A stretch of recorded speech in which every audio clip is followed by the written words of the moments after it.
Hola chicos, hoy vamos a ver la introducción a la psicofisiología. ¿Saben qué es psicofisiología? Empecemos con la relación de la psicología y la fisiología. La psicofisiología, también denominada psicobiología, es una disciplina científica que enlaza la psicología con la fisiología. Forma parte de un grupo de disciplinas que se reúnen bajo el nombre de neurociencias. Sin embargo, hasta antes del siglo XIX, propiamente no existía la psicología en su categoría de disciplina científica, o incluso, según algunos, como ciencia. Por su lado, la fisiología, que tiene por objeto al estudio funcional de los órganos, es una disciplina bastante antigua, tiene algunos miles de años y nace estrechamente vinculada con la anatomía. Su origen se remonta al año 420 a.C. El personaje histórico que parece haber realizado las primeras sistematizaciones coherentes de los conocimientos en fisiología fue Hipócrates. Luego, Aristóteles puso énfasis en la relación entre estructura y función. Más tarde, en el siglo II, Claudio Galeno fue el primero en emplear experimentos para explicar las funciones del organismo. Para ello se lo considera como fundador de la fisiología experimental.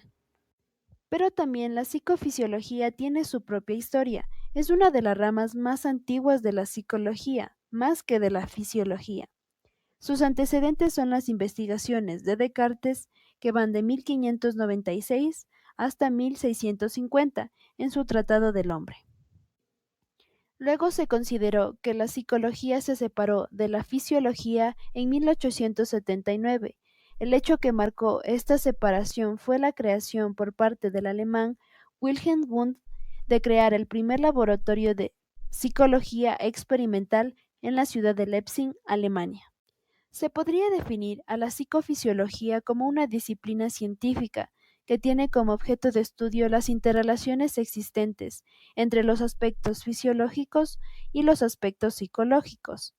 Según consideraba Wundt, la psicología tenía como objeto de estudio a la conciencia. Ahora veamos las relaciones de la psicofisiología con otras disciplinas. Las más importantes son: 1. Biología, rama de las ciencias naturales que estudia las leyes de la vida.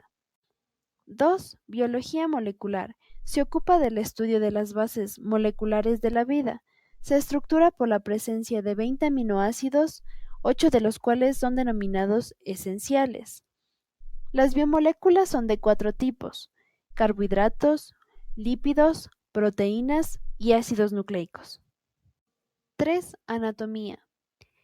Esta disciplina, a través de la observación y manipulación de objetos y tejidos, describe la constitución y forma del cuerpo. 4. Embriología, rama de la biología que se ocupa del estudio de la formación y desarrollo de los embriones. 5. Fisiología, estudia los procesos físicos y químicos que tienen lugar en los organismos vivos. 6. Farmacología, estudia la interacción entre las sustancias químicas y los tejidos vivos.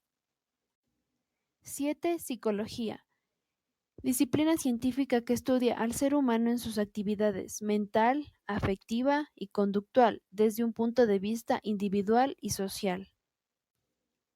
8. Neurología, es la especialidad médica que se ocupa del estudio del sistema nervioso en general. Esta a su vez cuenta con las siguientes subespecializaciones.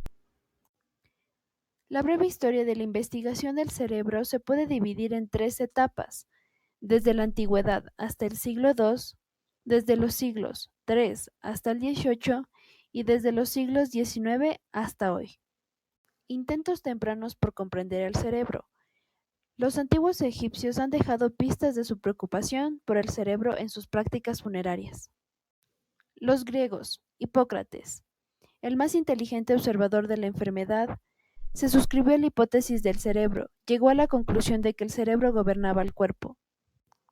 Los romanos, Galeno creyó que los ventrículos cerebrales eran las estructuras en las cuales se ubicaba el pensamiento y otros procesos psicológicos. En el siglo XIX la investigación cerebral experimenta un gran empuje. En el siglo XIX, el alemán Franz Gall descubrió la diferencia entre sustancia blanca y sustancia gris del cerebro.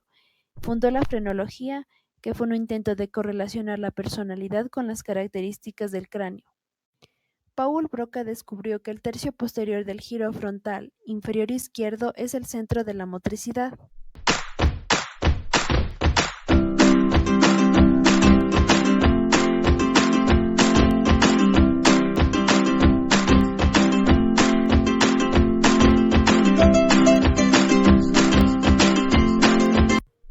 Siglo XX.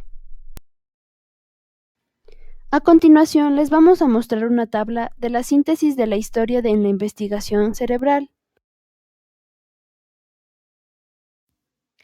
En el siglo XXI, las neurociencias parten de 5 principios a tomarse en cuenta.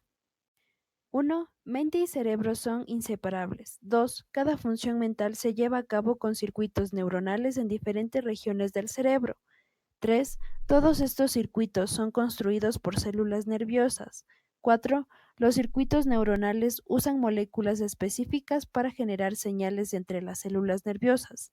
5. Estas moléculas específicas se han conservado a través de los años de evolución. Hola, mi nombre es Odalis y voy a estar con ustedes lo que reste del video. Acompáñenme. Ven, sigamos en esta aventura de la psicofisiología. Vamos a ver los métodos de investigación de la psicofisiología. La psicofisiología utiliza el método científico cuya característica fundamental es la replicabilidad, lo cual quiere decir que el investigador hace lo posible que cualquier otro colega para obtener el mismo tipo de resultado, siempre que siga el mismo método y procedimiento de exploración. El método científico da lugar a 3 métodos. Primero, el método deductivo. Segundo, el método inductivo. Y tercero, el método hipotético deductivo. El método inductivo. Un ejemplo es cuando la naranja, la manzana, la pera y la sandía van a lo general, es decir, que son frutas. Entonces este método consiste de ir a lo particular a lo general. 2. El método inductivo. Este método va de lo general a lo particular. Un ejemplo de ello podemos decir que es la ley de la gravedad. Esta es una ley científica que nos permite deducir que si se arroja un objeto cualquiera, este caerá siempre al suelo. 3. Método hipotético deductivo. Este método utiliza una estrategia que conjuga las dos anteriores y consiste en los siguientes pasos. Ahora veamos las técnicas de la psicofisiología. Estas pueden clasificarse en varios grupos. Técnicas psicológicas. En esta está la observación, la entrevista investigativa y el test. Técnicas químicas. En estas tenemos las técnicas in vivo, técnicas in vitro y las técnicas de tejido procesado. Técnicas in vivo. Por ejemplo, la cantidad de oxígeno que consume el cerebro. Técnicas in vitro. La técnica de tejido procesado. Esta trata de procesar al cerebro o parte de él con el fin de estudiar su composición química. Las técnicas anatómicas. En estas tenemos observación macroscópica. Esta consiste en la observación de las características morfológicas del sistema nervioso. Luego tenemos la observación microscópica. Se trata del análisis visual del tejido nervioso por medio de un microscopio óptico o electrónico. La degeneración consiste en causar daño o lesionar el núcleo o cuerpo celular. Por último tenemos la lesión a propósito, que consiste en producir daño al sistema nervioso y observar el comportamiento del organismo. Se divide en sección medular, ablación de la corteza cerebral y lesiones profundas. Ahora veremos las técnicas de imagen o imagenología en la siguiente tabla, que se basan en el uso de instrumentos que permiten obtener imágenes del sistema nervioso. Y por último, las técnicas eléctricas. Aquí los registros electrónicos se logran con aparatos eléctricos, como el osciloscopio y el polígrafo, que permiten observar las variaciones de voltaje de las diversas estructuras del sistema nervioso. Estas se dividen en registros globales y registros locales. Bueno, este ha sido el final de nuestra aventura de la psicofisiología. Espero que les haya gustado mucho este video y hayan aprendido junto con nosotros. Adiós.